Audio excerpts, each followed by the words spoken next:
चलिए स्रोत सामग्री के इस विश्लेषण में सीधे आगे बढ़ते हैं।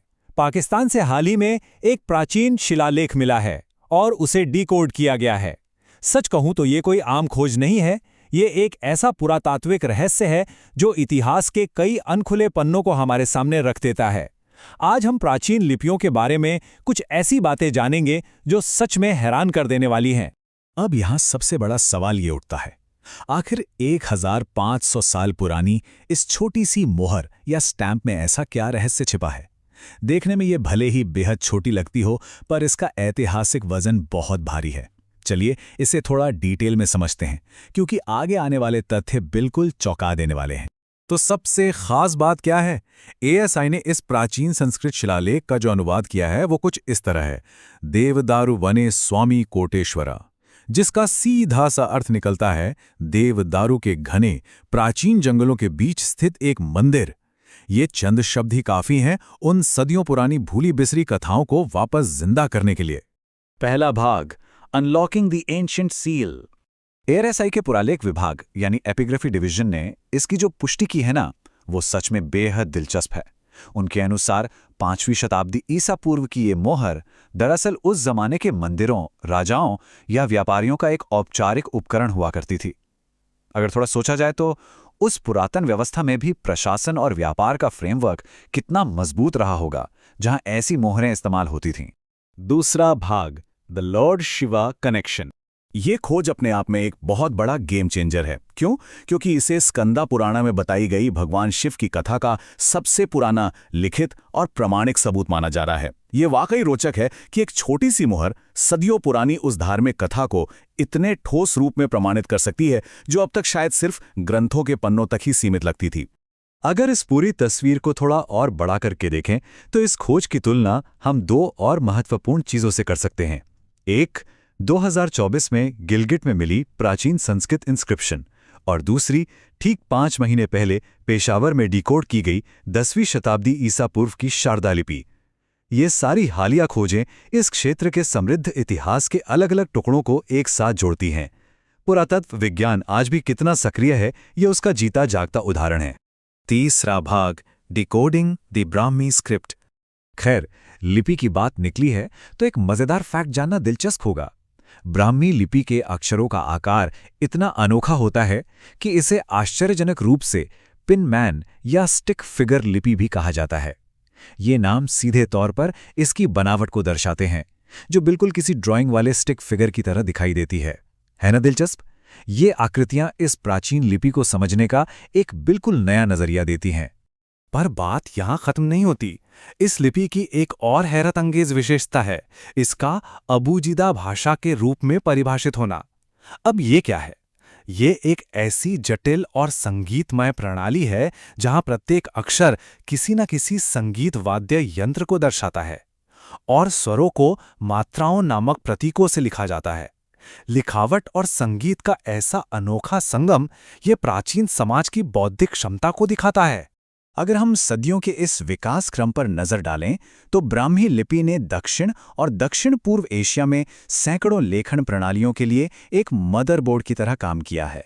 5वीं शताब्दी ईसा पूर्व की ब्राह्मी से शुरू होकर 6ठी शताब्दी की सिद्धम लिपि, 9वीं शताब्दी की शारदा लिपि और 10वीं शताब्दी की नागरी लिपि तक ये क्रमबद्ध विकास भारतीय लिपियों की इस विशाल यात्रा को पूरी तरह से स्पष्ट करता है। चौथा भाग, अशोकाज एंशिएंट एडिक्ट्स।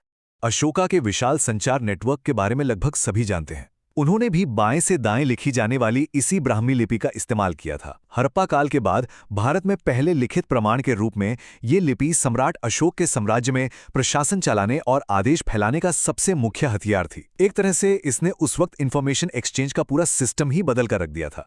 लेकिन एक सवाल है, अगर ये इतनी महत्वपूर्ण थी तो क्या हमें शुरू से इसका ज्ञान था? बिल्कुल नहीं। सदियों तक ये लिपि पढ़ी ही नहीं जा सकी। इसका ज्ञान एकदम लुप्त हो चुका था। ये रहस्य तब खुला जब विद्वान जेम्स प्रिंसिप ने साल 1837 में आकर इस जटिल कोड को सक्सेसफुली ब्रेक किया। उन्होंने इन अशोकन ब्राह्मी शिलालेखों का अनुवाद किया और भारत के इतिहास में एक नया अध्याय जोड़ दिया। अशोका के ये शिलालेख अलग अलग कैटेगरीज में बंटते थे। इनमें 14 बृहद यानी मेजर शिलालेख, 7 स्तंभ शिलालेख और कई लघु यानी माइनर शिलालेख शामिल थे। इन बड़े बड़े पत्थरों को राज्य की सामाजिक नीतियों और सबसे जरूरी धम्मा नीति को बढ़ावा देने के लिए साम्राज्य की सीमाओं पर बहुत ही स्ट्रेटेजिकली प्लेस किया गया था, ताकि राजा का संदेश सीधे आम जनता तक पहुंच सके। यहाँ कुछ विशिष्ट जगहों पर ध्यान देना जरूरी है। मास्की, गुर्जरा, नित्तूर और उदयागोलम, इन्हें धम्मा इंस्क्रिप्शंस भी कहा जाता है। यहाँ मिले शिलालेखों में अशोका को देवानाम्पिया, जिसका मतलब है देवताओं के प्रिय, इस नाम से पुकारा गया है। ये जानकारी आजकल कॉम्पिटिटिव एग्जाम्स का बड़ा ही फेवरेट टॉपिक होती है, इसलिए इन जगहों और नामों का जिक्र करना यहाँ बिल्कुल बनता है। 5वां भाग, द आर्कियोलॉजिकल सर्वे। चलिए अब थोड़ा उन लोगों की बात करते हैं जो ये सब खोज निकालते हैं। संस्कृति मंत्रालय के अंतर्गत आने वाला ASI भारत की मूर्त विरासत यानी टैंजिबल हेरिटेज का राष्ट्रीय संरक्षक है। हमारे प्राचीन इतिहास को सहेजना, जमीन के नीचे दबे रहस्यों को बाहर लाना और पूर्वजों से जुड़ी रिसर्च को आगे बढ़ाना, ये सब इन्हीं की जिम्मेदारी है। सच कहें तो इन्हीं के लगातार प्रयासों से हजारों साल पुराने रहस्य आज सुलझ पा रहे हैं। इस बेहतरीन संस्था की स्थापना वर्ष 1861 में अलेक्जेंडर कनिंघम द्वारा की गई थी। ये साल याद रखना महत्वपूर्ण है क्योंकि तब से लेकर आज तक ASI ने इस देश के बिखरे हुए इतिहास को एकजुट करने और उसे हमेशा के लिए संरक्षित करने में एक बहुत ही बड़ी, बल्कि मैं कहूँगा सबसे अहम भूमिका निभाई है। आज के वक्त में ASI का लीगल फ्रेमवर्क मुख्य रूप से 2 कानूनों पर निर्भर करता है। एक है 1958 का प्राचीन स्मारक और पुरातात्विक स्थल अधिनियम और दूसरा है 1972 का पुराविशेष और कला निधि अधिनियम। नई दिल्ली में बसे इस संगठन को इन्हीं अधिनियमों के जरिए देश भर में बेशकीमती कलाकृतियों और स्मारकों की रक्षा करने की ताकत मिलती है। छठा और आखिरी भाग, फाइनल नॉलेज चेक। इस विश्लेषण को खत्म करने से पहले चलिए एक छोटा सा परीक्षण करते हैं। ये दर्शाता है कि आज जिन ऐतिहासिक तथ्यों को डिकोड किया गया है, उनका उपयोग किसी शैक्षणिक या प्रतियोगी परीक्षा में कैसे हो सकता है। आखिर ये जानकारी सिर्फ किताबों में दबकर रहने के लिए नहीं है, बल्कि आज के आधुनिक समय में भी पूरी तरह से रेलेवेंट और प्रासंगिक है।